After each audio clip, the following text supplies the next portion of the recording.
Hello. Cathar Love, number 90. The Treasure of Montsegur. The Treasure of Montsegur. This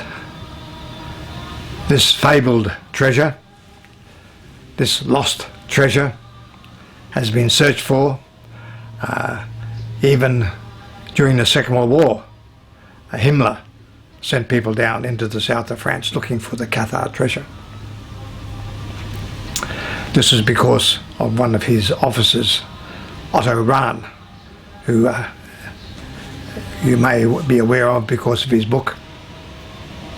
And he searched for that area. He lived in that area in the south of France, and he searched far and wide just for knowledge of the Cathars, and certainly he was looking for the treasure as well.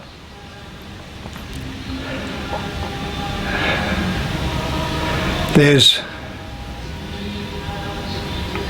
argument and disputation as to whether the treasure actually exists, because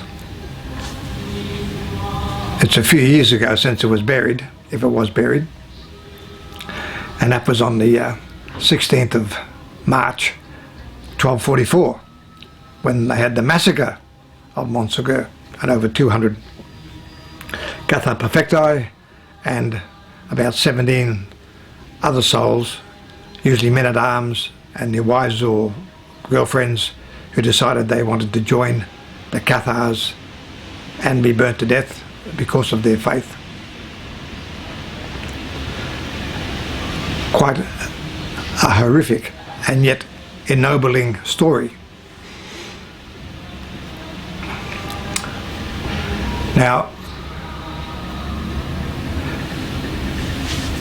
this is history, and it's been documented by those who have faced the Holy Office of the Inquisition, the Inquisitors, and they had no need to lie, and they just told the truth as they knew it. And the story is this, that Matthias, who I claim to be some 700 years ago, believe it or not, this is my belief based on many things, that's by the way. But this Matthias, he climbed down a portial chimney on this, it's a very steep cliff on one side of the Montsegur, the mountain, and he went down on 2 occasions and he took down, what did he take down? Treasure. Certainly according to historians, he took down money. I'm sure he took down sacred books as well. And also there was a cup, which some people referred to as a grail. Well, a grail can be a cup, and the Holy Grail, a cup or a chalice. So this is also amongst one of the items that he took down on the first or second occasion.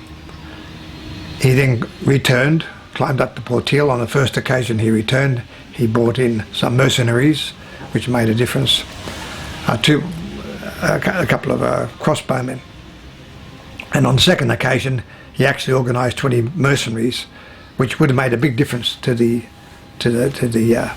battle that was going on for Montsegur, the siege of Montsegur, because these were hardy mercenaries. But unfortunately by that time the lines had been, the entire mountain had been surrounded by the Crusaders, and he couldn't get the mercenaries, the men-at-arms, through.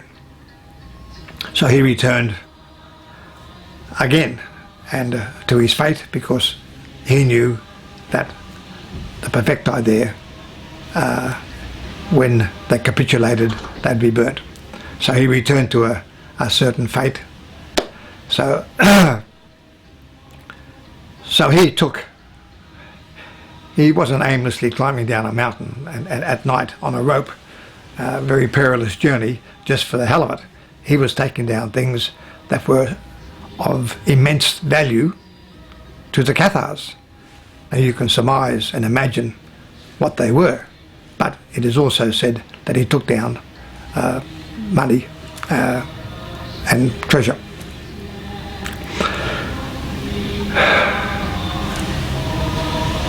The plot thickens.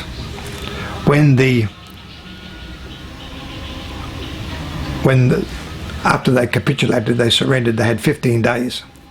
And during that time, the Crusaders gave them 15 days. And that was a time of parting, possibly religious ceremonies. Who knows what went on in that 15 days. But eventually, they were herded down the Montsegur in a not very friendly fashion and in bare feet, but left behind was 4 heretics. Emile was one, his friend Hugo. My French spelling is not the best. Another perfecti, and one other who's is nameless. His name is lost in history. Now he may have been a Cathar perfecti. He may have been someone. He might have been a guide. This is lost history. But these 4 were hidden in a cave by Pierre Roger de Mirepoix, the commander. And when everybody was herded out down to the palisade which had been erected for them to be burnt, these people made good their escape, and they went down by ropes down this portile on the opposite side of the mountain. Now,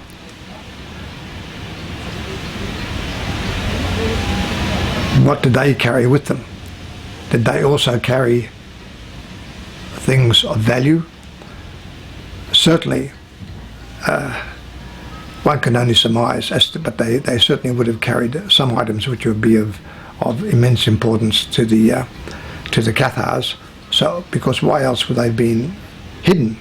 Well, there is another reason, and it's quite an obvious reason. And this particular reason is often the one given as to the real treasure of Montsegur. And in this respect, they are correct. Certainly in the Treasure of Montsegur by Walter Burks and co-author R.A. Gilbert, they state that the real treasure of Montsegur, that these 4 heretics that were hidden, that they took with them, was to continue with the Cathar faith. Now, the Cathar faith was still continuing in Italy, and with the fall of Montsegur, that wasn't the end of the Cathar faith. But they certainly needed all the perfecti priests, which were being eliminated, to help carry on that faith. So, a number of authors believe that is the real treasure of Montsegur. And in that respect, I would say they're correct. But the plain fact is that the inquisitorial documents of which are available, they're in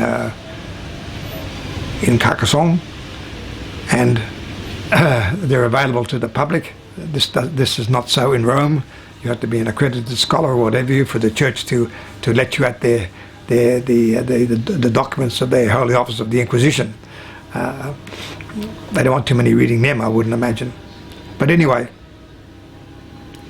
this is certainly documented, and the people who fronted those inquisitors had no reason to lie. It's certainly documented on page 360 in that wonderful book, The Massacre of Montsegur by Saul Oldenburg. Highly recommended.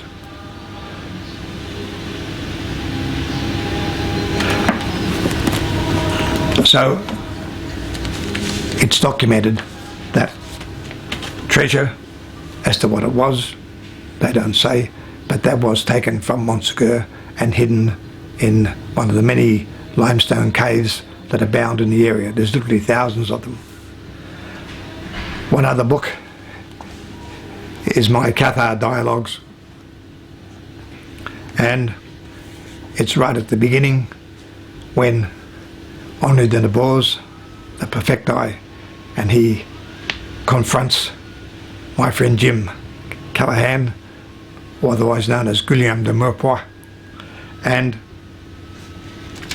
he says to him,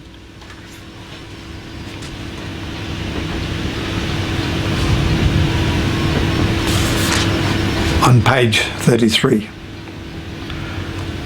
"No book will tell you that you are a liege, a servant of Mirepoix," that's a family, a sentry who fruitlessly betrayed Matthias, me. He says in the book, I spelled that Matthias because that's the way I heard it, and Pierre, that's Pierre Bonnet. "You, Guillaume, betrayed them, were still burnt, but the treasure survived." He goes on to say, "Do you remember your dreams of fire and screams? It matters not, beware of self-pity. Turn inwards to the light." The thing is that my friend Jim, Guillaume de Mirepoix, as he was as a Cathar, when he was young, he used to dream about literally being burnt to death, and that was one of his constant nightmares. So here's another documentary account coming from a dead perfecti, Henri de Navarre, talking about the treasure. The treasure survived. Again, he doesn't enumerate as to what the treasure actually is. So, at some point, the treasure, or part thereof, because it may not all be in the one area together, will be rediscovered. Now, we come to a moral, ethical, and what shall we say, points of law. Because if that treasure, no matter what it is, decaying books, some gold, some silver, the cup, the grail, the Cathar cup, the Cathar grail, if they are discovered, who do they legally belong to? I believe this would be a legal minefield. Certainly because France, as a country, invaded with their lords and knights, invaded the Cathars and went about systematically destroying every last Cathar and everything and anything that belonged to the Cathars. So they were, the country of France was out to destroy Catharism, and in league with the Catholic Church at the time, they did. Then they went on to wipe out the Templars as well. And by the way, no one's ever found the Templar treasure either, but they do know that it's recorded that 3 treasure ships set off from France, but no one knows as to where they were heading, and no one knows their destination. So we also have the treasure of the Templars. So if the treasure is discovered, to whom does it belong? Certainly the Cathars of old are gone, but Catharism is raising its, some would say, ugly heretical head. Others say rising from the flames, but it's a beauty. It's a loving thing that is rising from the flames, and is certainly something that's the Cathar idea of love and tolerance and living an ethical life, and this was more important, and loving relationships were more important than whether you were married or not, and so forth. So the fact that if Catharism does again become a philosophical force within the world will be a far better place for it. So another author, Dr. Arthur Gurdon, he it was his he surmised that there was no actual treasure as we would know it that was taken down by the Cathars. So there you are, the Treasure of Montsegur. So there's various theories, and people have been searching high and low for this treasure. No doubt still doing this today, but to date, nobody that we know of has discovered it. So possibly it might be out there for you to discover. Bye for now. Talk to you again.